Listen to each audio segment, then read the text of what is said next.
مساء الخير عليكم، ان شاء الله كامل تكونوا بخير.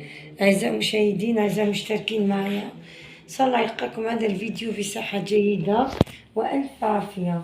اللي تدخل اول مرة القناة نقولها مرحبا بك، نورتي القناة. فعلي زر الجرس ليصلك الجديد ان شاء الله. اليوم حنقدم لكم وصفة بديل من البوراك، يعني نبدلو شوية من الروتين. واش ندير لي كورني محشيين وبعجينة قطنية اقتصادية ما فيهاش البيض. وهذه العجينة درتها في فيديو نيجاز، تقدري تدخلي القناة وتلقيها. واش انا حضرت هذه العجينة، لكن سمحوا لي راح لي الفيديو واش درت كامل فيها. نعاود لكم لي زانغريديون. درت فيها كاس حليب دافي وكاس حليب ماء دافي ومغرفه كبيره تاع السكر ومغرفه كبيره تاع خميره تاع الخبز. واش درت؟ حطيت كلش، ومن بعد واش درت؟ حطيت كاس تاع فارينه، حركته بيا، حركت الخميره والحليب والماء مع كاس تاع فارينه وخليتها تتفاعل 4 ساعات، وغطيتها وخليتها تتفاعل 4 ساعات. بعد كي تفاعلت الخميرة واش درت؟ كملت، حطيت 4 كيسان تاع فارينة، عفوا حطيت نص كاس تاع الزيت عادي نباتية، وحطيت كملت الباقي تاع الفارينة، يعني حطيت 4 كيسان مع مغرفة تاع الخل ومغرفة صغيرة تاع خميرة تاع الحلوى، يعني لانيفور شيميك، وطميتها بالفارينة. سا ديبون، قلت لكم كاين الفارينة اللي تدي 5 كيسان وكاين فارينة، سا ديبون نوعية الفارينة. انا درت لي 4 كيسان، والعجينة لازم تكون طرية وتكون ما تلصقش في اليد. شو كيفاش جاتني فريمون طريه هكا عايله، راكم تشوفوا مطاطيه. دوكا واش ندير؟ انا نخليها ترتاح مده نصف ساعه، تخمر نصف ساعه ونوليها. دوكا واش ندير؟ نحضر الحشو. يلا حضر.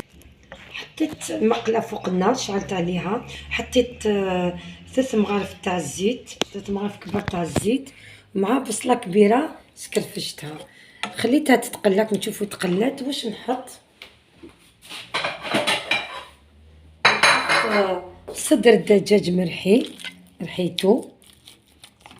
نشوفوا يعني تقدري هذه الوصفه تحضريها باللحم المفروم.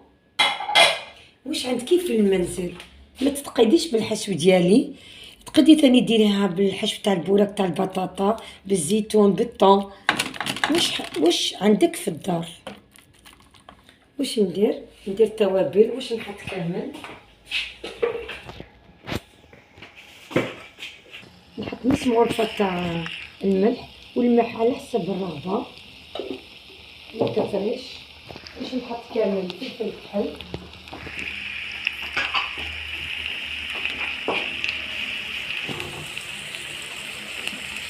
نص مغرفه صغيره تاع فلفل كحل،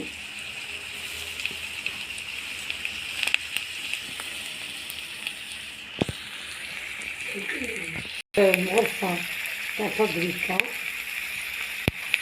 على راس مغرفه تاع زنجبيل. تحبوا تعرفوا كامل ان البولي يحب زنجبيل مع توابل تاع الدجاج. نص مغرفه ثاني تاع توابل الدجاج،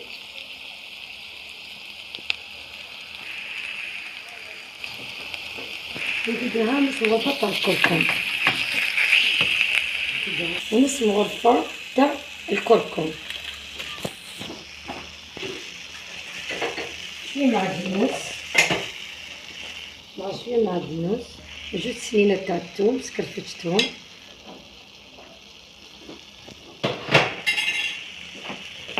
كلش.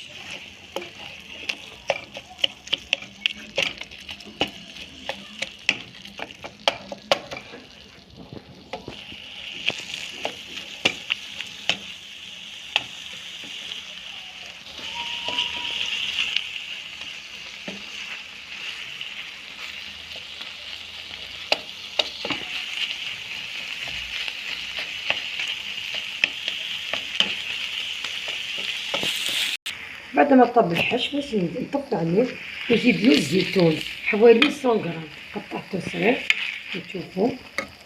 واش ثاني نزيد؟ زوج مغارف تاع فرمج طري تاع كريال نطمو به، يعني ويتباع في الاسواق. انا خيرت لوغو تاع كريال، انتي خيري تاع شيدال كودال واش حبيتي هكذا باش نطمو. انا دوكا جبت الحش نخليه تبرد، نخليه يبرد هذا الحش. كما قلت لكم الحش اختيار، لكن صدقوني هذا الحش بنين بزاف. وتقيت تاني تزيدي زوج مغارف تاع المايس ونخليه يبرد.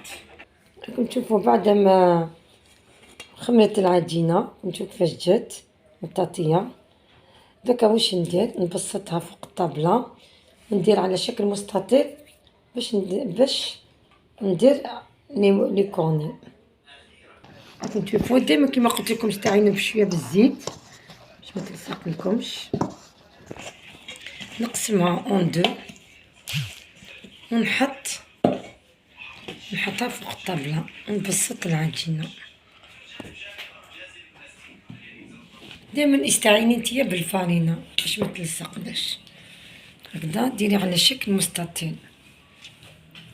راكم تشوفوا العجينه جات، شوفوا هذه الفقاعات جات ناجحه. شوفوا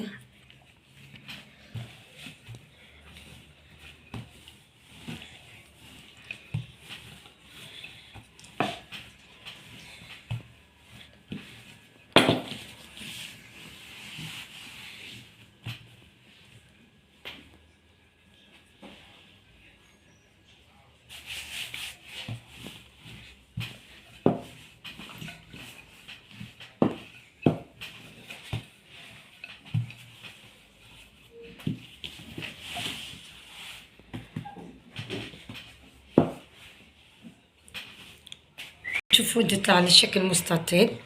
دوكا نقطع دي بوندلات. راكم تشوفوا السمك تاع العجينه. دوكا نبدا نقطع دي بوندلات هكذا.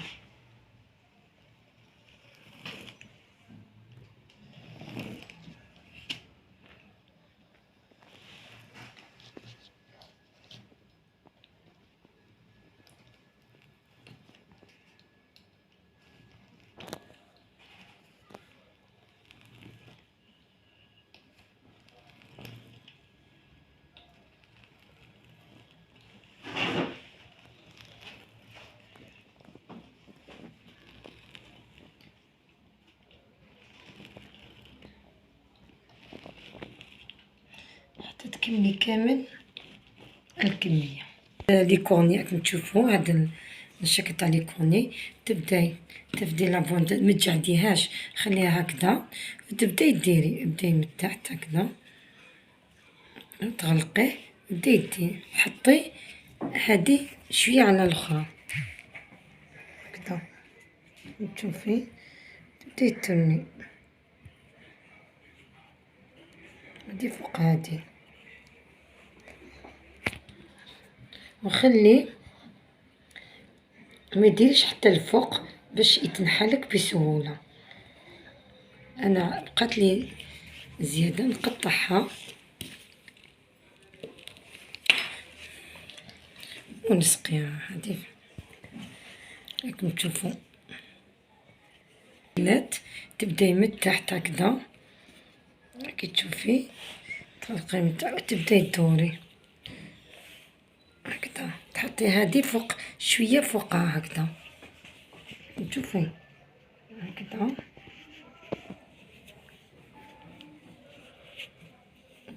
شنو بعدي شويه على هكا، خلي شويه ليسباس باش ما تجيك صعيبه كي تجي تنحيها.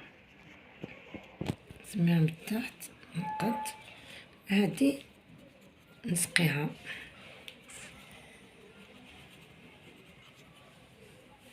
راكم تشوفوا انا نكمل كامل كميه ونولي لكم. لما تكمل كميه حنحطو فوق سنيوه شوفي باديجوني واش درت، ضربت حبة بيضة، حطيت لها 2 قطرات من الخل، نبلاصي فيهم.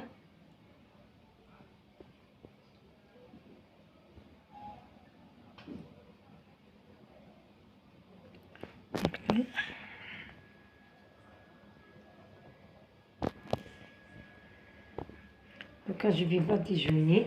انا كنت شعلت الفرن 4 ساعة من قبل، لازم الكوشه تكون سخونه على 200 درجة هكذا. قلتلك ضربت حبة بيضة مع 2 قطرات من الخل باش يعطيو هذاك الاحمران اللي نحوسو عليه. درت شكلين، درت هذا ثاني هذا الشكل هكا. هذه كامل مملحات، يعني فطائر، يعني مليحة في شهر رمضان، وتجي خفيفة من داخل، قطنية.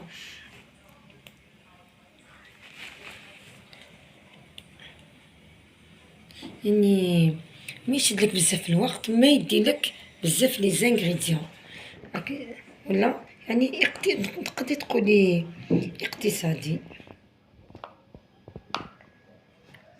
واش نحط شويه جنجلان من الفوق. عندك السانوج، حطي السانوج. فوالا بعد ما كملت حطيت لهم، دهنتهم بالبيضه ودرت لهم فوقهم جنجلان. انا سخنت الكوشه كيما قلت لكم 4 ساعة من قبل على 200 درجه. دوك نحطهم كي نشوفهم تحمروا من التحت نشعلهم من الفوق يتحمروا ونولي لكم. شوفوا النتيجه اللي تحصلنا عليها. كما تشوفوا لازم تنحيهم كي يكونوا سخونين، هكذا يتسهل لكم العمليه.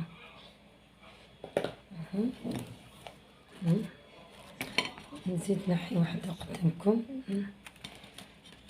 واش ندير دوكا نبدا نعمر بالحش. نشد مغرفه صغيره، مغرفه صغيره اللي تساعدك.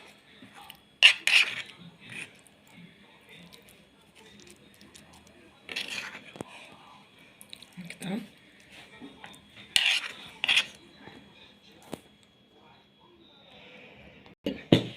هذاك الفرماج تاع الطري تاع القرياب ندير هكذا باش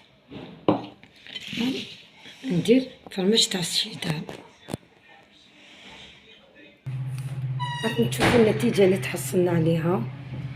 انا درت شغل خبيزات صغار ميم طون لي كورني، يعني بجوج كيسان عطاتنا كميه كبيره.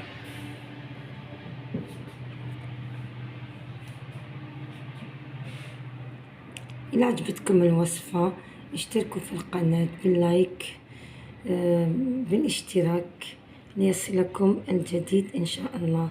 كما قلت لكم بدلوا من لاغوتين، نبدلوا شوية من البوراك، نديروا دو كورني. كما تشوفوا عجينة هشيشة وقطنية. نقطع لكم وحدة تشوفوها. فوالا قطعتكم وحدة، شوفوا كيفاش جات من داخل. كما تشوفوا العجينة جات هشيشة وقطنية وخفيفة.